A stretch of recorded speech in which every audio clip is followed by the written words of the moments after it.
পারমাণবিক সাবমেরিন শক্তিতে এবার রাশিয়াকেও ছাড়িয়ে গেল চীন। যেই চীনা নৌবাহিনীর হাতে একসময় এয়ারক্রাফট ক্যারিয়ার তো দূরের কথা, একটি সাবমেরিনও ছিল না, সেই তাদের হাতে এখন বিশ্বের দ্বিতীয় বৃহত্তম শক্তিশালী পারমাণবিক সাবমেরিন। এমনকি রুশ শক্তিকে পেছনে ফেলে নতুন মরণাস্ত্রে সুসজ্জিত আধুনিক ডেস্ট্রয়ার উন্মোচন করেছে বেইজিং, যেটি কেবল আকাশে কিংবা স্থলে নয়, পানির নিচে শত্রুদের জন্যও জমদূত। কিন্তু কি সেই আধুনিক ডেস্ট্রয়ার? বিস্তারিত জানাচ্ছেন এসআই রাজ।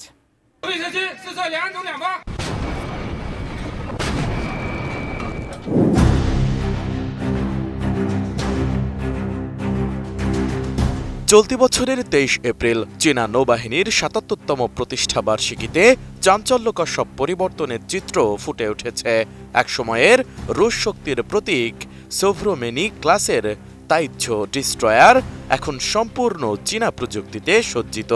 আধুনিকায়নের এই প্রক্রিয়াটি কেবল একটি জাহাজের খোলস পরিবর্তনের গল্প নয়, বরং নিজস্ব প্রতিরক্ষা প্রযুক্তির উৎকর্ষ এবং সমুদ্রে তাদের ক্রমবর্ধমান আধিপত্যের এক জীবন্ত দলিল। রুশ সমরাস্ত্রের সীমাবদ্ধতা কাটিয়ে তাইচ্ছ এখন এক বহুমুখী মারণাস্ত্রে পরিণত হয়েছে, যা আগের চেয়ে অনেক বেশি ক্ষিপ্র এবং দূরপাল্লার আক্রমণে সক্ষম। ২০০৬ সালে রাশিয়া থেকে চীন এটি সংগ্রহ করেছিল। সে সময় এটি মূলত স্বল্প পাল্লার আক্রমণ এবং সীমিত আত্মরক্ষার জন্য ডিজাইন করা হয়েছিল, কিন্তু সময়ের সাথে সাথে আধুনিক নৌযুদ্ধের ধরন বদলেছে। তাই চীন তাদের নিজস্ব আধুনিক সেন্সর, ক্ষেপণাস্ত্র এবং নেটওয়ার্ক ব্যবস্থা ব্যবহারের মাধ্যমে জাহাজটির যুদ্ধ ক্ষমতা বহুগুণ বৃদ্ধি করেছে। নতুন বাংলাদেশ গড়তে এলো জুলফিকার স্টিল। জুলফিকার স্টিল আধুনিকায়নের সবচেয়ে গুরুত্বপূর্ণ অংশ হল ৪৮ সেলের খাড়া উৎক্ষেপণ ব্যবস্থা বা ভার্টিক্যাল লঞ্চ সিস্টেম। জাহাজের সামনের অংশে ৩২টি এবং পেছনের অংশে ১৬টি সেল বসানো হয়েছে। আগে যেখানে রুশ প্রযুক্তিতে একটি ক্ষেপণাস্ত্র ছোড়ার পর পরবর্তী ক্ষেপণাস্ত্রটি প্রস্তুত করতে ১০ থেকে ১৫ সেকেন্ড সময় লাগত, এখন সেখানে প্রতি সেকেন্ডে একটি করে ক্ষেপণাস্ত্র ছোড়া সম্ভব। এই ব্যবস্থার মাধ্যমে HQ-16 এর মতো মাঝারি পাল্লার ক্ষেপণাস্ত্র ব্যবহার করে একটি বিশাল এলাকা জুড়ে আকাশ প্রতিরক্ষা নিশ্চিত করা সম্ভব। এটি আগে এই জাহাজের পক্ষে সম্ভব ছিল না।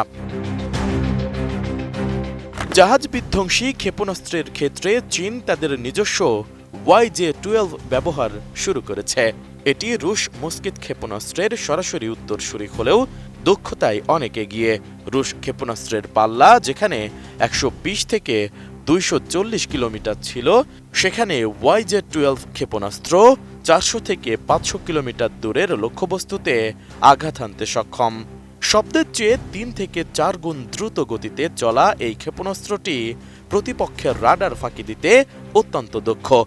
দীর্ঘ পাল্লার কারণে এই জাহাজটি এখন সরাসরি লক্ষ্যবস্তু না দেখেও কৃত্রিম উপগ্রহ বা ড্রোনের দেওয়া তথ্যের ওপর ভিত্তি করেই দিগন্তের ওপারে থাকা শত্রুকে ধ্বংস করে দিতে পারে, যার মাধ্যমে মিনিটে ছোড়া যাবে ৩০টির বেশি ক্ষেপণাস্ত্র। মজার ব্যাপার হলো চীন জাহাজের ইঞ্জিন ব্যবস্থাটি আগের মতোই রেখেছে। তাইচ্ছ ডেস্ট্রয়ারের এই রূপান্তর বিশ্ববাসীকে একটি পরিষ্কার বার্তা দেয়, চীন এখন আর বিদেশি প্রযুক্তির ওপর নির্ভরশীল নয়। তারা পুরনো যুদ্ধ জাহাজকেও আধুনিক সমরাস্ত্র ও ডিজিটাল নেটওয়ার্কের মাধ্যমে বর্তমান সময়ের সবচেয়ে আধুনিক মরণাস্ত্রে পরিণত করতেও সক্ষম। এসআই রাজ, এটিএন নিউজ।